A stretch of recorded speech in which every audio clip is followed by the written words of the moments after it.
O que você lembra da sua infância? Não, deixa eu ser um pouco mais específico aqui na pergunta. O que você lembra de quando você tinha exatamente 5 anos de idade? Imagino eu que não muita coisa, né? Eu também não. Mas por incrível que pareça, eu tenho uns flashes na memória de um comportamento da minha mãe que pra mim parecia meio esquisito. Um sentimento constante de preocupação, uma sensação absoluta de urgência assim que o salário caía na conta. Era dinheiro na mão, rodinha do carrinho de supermercado no chão. Não podia esperar nem um dia sequer. Quando caía uma grana na conta, era hora de fazer o que todo mundo chamava de compra do mês. E era literalmente isso, uma compra gigantesca, carrinho abarrotado para dar de comer para a família pelos 30 dias seguintes. E como a gente não tinha carro, tinha que carregar tudo a pé para casa, um trabalho, tá louco. Hoje isso pode parecer exagero, né? Você que nasceu já no plano real pode perguntar, mas pra que comprar tudo de uma vez? A resposta é muito simples. Cada dia que a gente esperava, eram menos produtos que a gente conseguia colocar no carrinho com o mesmo dinheiro. Sim, os preços mudavam de um dia para o outro. Às vezes, eles mudavam mais de uma vez por dia. Esses 5 anos de idade aí eu tinha em 1989, um ano que teve uma inflação acumulada de 1.782,90%. Isso significava que em 1º de janeiro de 89, o produto que custava 10 cruzados novos, a moeda da época, na média, terminou o ano custando quase 180 cruzados novos. Você imagina o copo de vidro que custa R$10 hoje valer quase 180 daqui a um ano? Pois é, isso já aconteceu na nossa história recente. E aconteceu pior entre 93 e 94, quando os preços aumentaram quase 5.000%. Aí, como o negócio estava insustentável, veio uma estratégia: fazer a nossa moeda da época imitar o comportamento do dólar. A ideia era preparar o terreno para o que poderia dar bem mais tranquilidade para a etiquetadora do supermercado. Assim, um país que mudava de moeda como quem trocava de carro, tem hoje aquela com mais longevidade da história recente. Lá se vão quase 30 anos da estabilidade econômica que o real trouxe. A gente usa aqui o termo estabilidade comparando com o que a gente viu antes do real, né? Mas analisando só de 94 para cá, essa estabilidade hoje tá com a perna meio bamba. A nossa taxa de juros tá absurda e a inflação de 2021, apesar de não ser de 1.000 e tantos %, voltou para os 2 dígitos, o que para o Brasil de hoje é meio que para suar frio. Tá certo, a gente passou por uma pandemia, né, que arrebentou com a economia do mundo, inclusive com a nossa, mas os preços que têm aumentado, até mais que a média, são, por exemplo, os de comida, o que pesa pra caramba pra todo mundo, mas principalmente pras famílias mais simples, com menos grana. E isso que é o mais injusto, né, gente? Como essa inflação é uma média de todos os preços, de tudo que é produto, ela pode e vai te afetar de um jeito diferente do que afeta quem compra outras coisas diferentes das suas. Sendo assim, a inflação para os mais pobres está mais pesada, o que não faz o menor sentido, porque são justamente eles que têm menos dinheiro para gastar.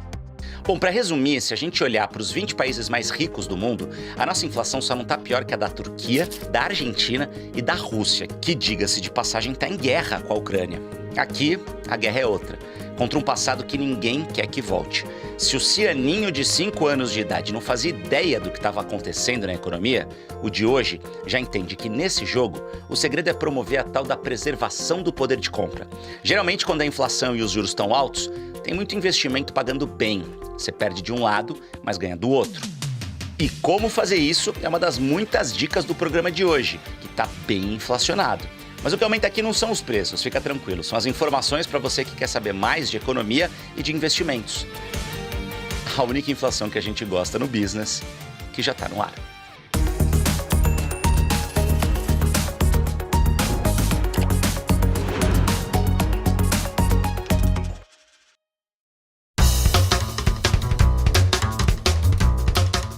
Oi, gente, o business está começando, subindo as escadas para entrar numa escola de culinária, assim, de fama internacional, né? A gente está na Le Cordon Bleu aqui em São Paulo e é muito, pra gente, assim, significativo entrar numa escola de culinária para falar de comida, de alimentos, assim, numa escada, né? Subindo um escadão, assim, né, Naka? Porque isso faz a gente lembrar do quê? É uma comparação meio simples, mas muito verdadeira.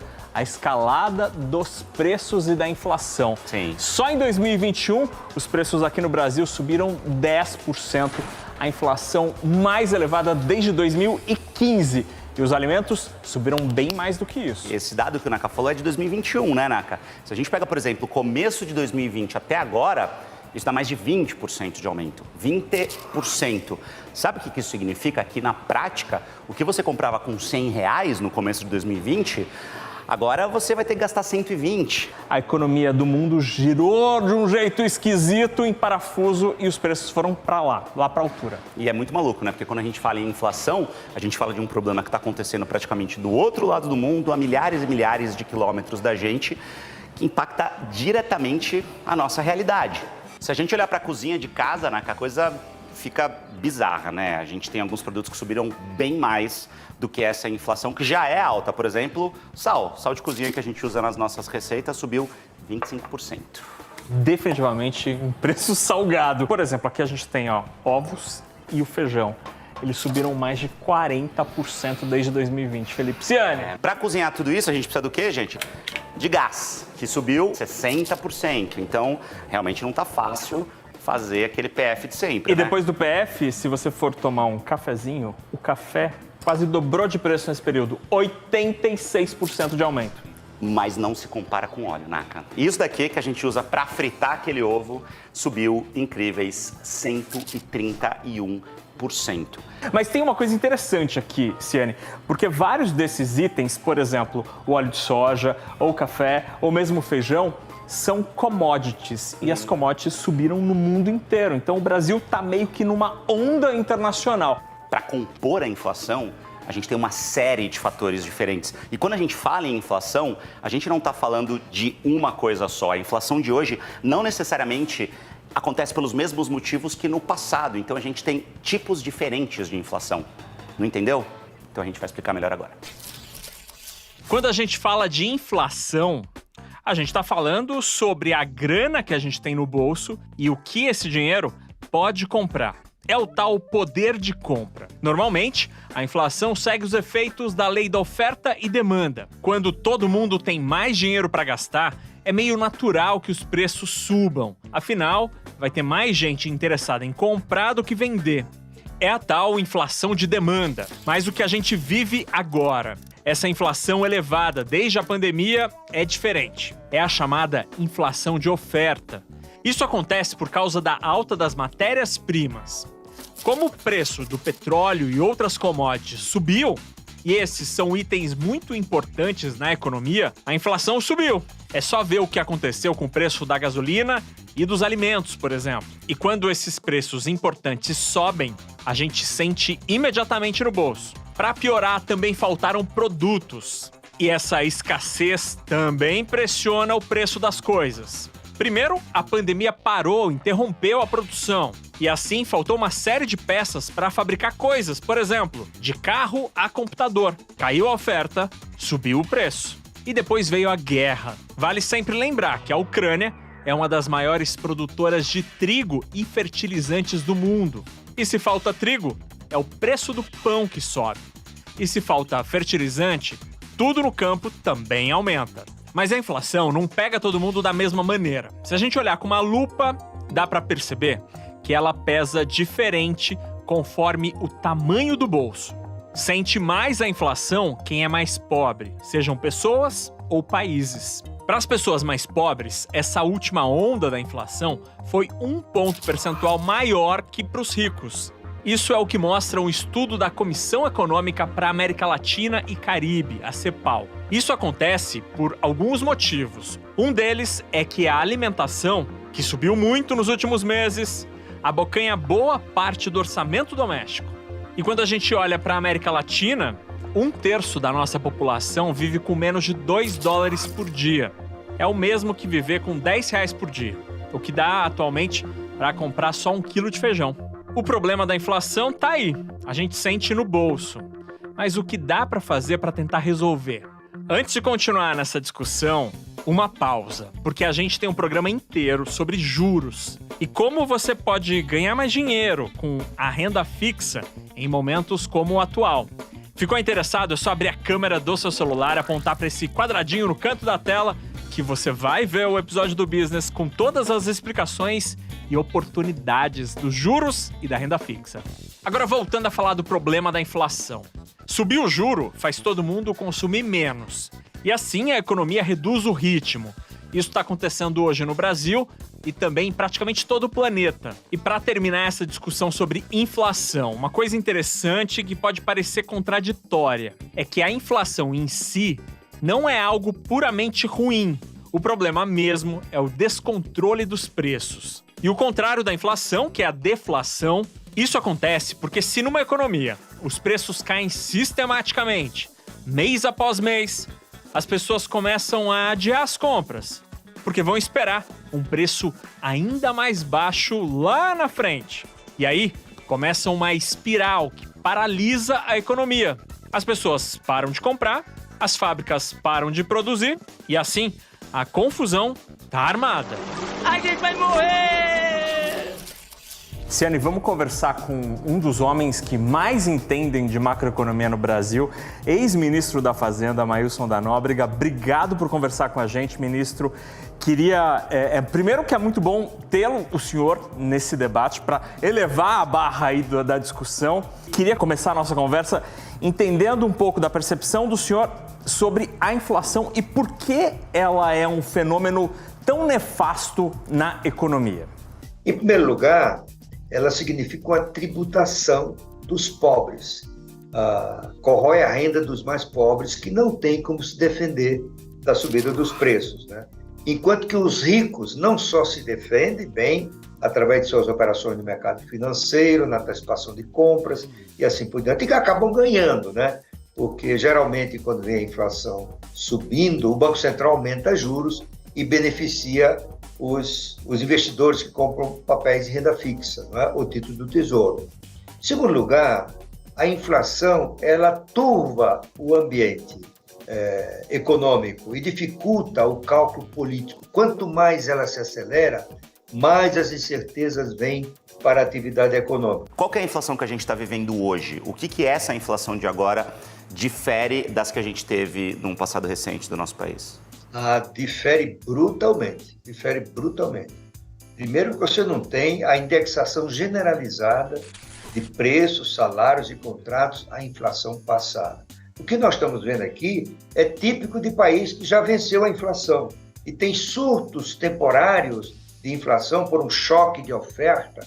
Além disso, houve um choque de custo da industrial, porque as cadeias mundiais de suprimento, né, começaram a ser, vamos dizer, a perder a engrenagem, né? Portanto, é a inflação que vai ser vencida. Ela vai ser vencida pelos remédios tradicionais. Quais são os remédios tradicionais que combatem a inflação? É taxa de juros pelo Banco Central e uma política fiscal contracionista. Mesmo assim, o juro elevado funciona, ministro? De que forma? Porque ele afeta decisões de consumir e investir. O crédito fica mais caro, a prestação do automóvel fica mais alta, daqui a pouco não cabe no salário das pessoas e isso vai levando os consumidores a adiar compras, a cortar gastos. Isso, mesma coisa com investimento. As empresas vão adiando os seus planos de investimento, porque a situação fica incerta, ela não sabe calcular, né, o desempenho do seu mercado nos próximos anos, a empresa para um pouco para pensar, para reavaliar, e o corte do investimento e o corte do consumo reduz a demanda na economia.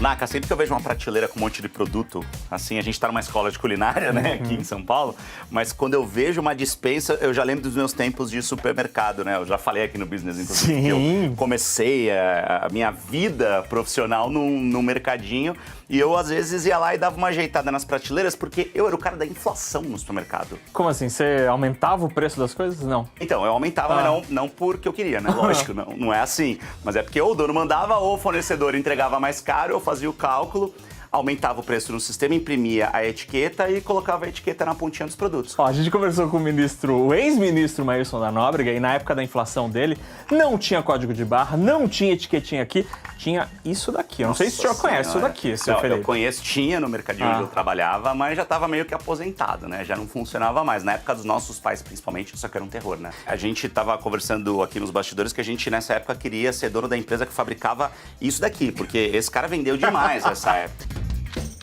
Mas hoje a inflação é diferente, ela está subindo especialmente por causa do preço das commodities e por falta de produtos por aí, com a China fechando fábricas, por exemplo, na pandemia. Então não é uma inflação de demanda, quando muita gente quer comprar as coisas e os preços sobem. Então são inflações diferentes. Lá em 1994, quando o real foi implantado, foi lançada aquela nota de R$100. Então, naquela época, o NACA pra mim não tem preço, tá, gente? Sei. Mas se ele tivesse em 1994, vamos supor que ele custaria aqui, ó, R$100.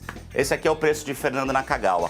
Hoje, com os mesmos R$100, se a gente acompanhar a inflação daquela época, Fernando Nakagawa estaria custando aqui, ó, R$745,25. Eu valho mais que isso. O Naka realmente, ele vale muito mais do que isso, mas esse é o preço atualizado de um produto de R$100 em 1994. Quer dizer, com os mesmos R$100 hoje, você teria que gastar R$745,25 para comprar os mesmos produtos que R$100 compravam em 94. Isso dá, gente, um total aqui, ó, de 645%.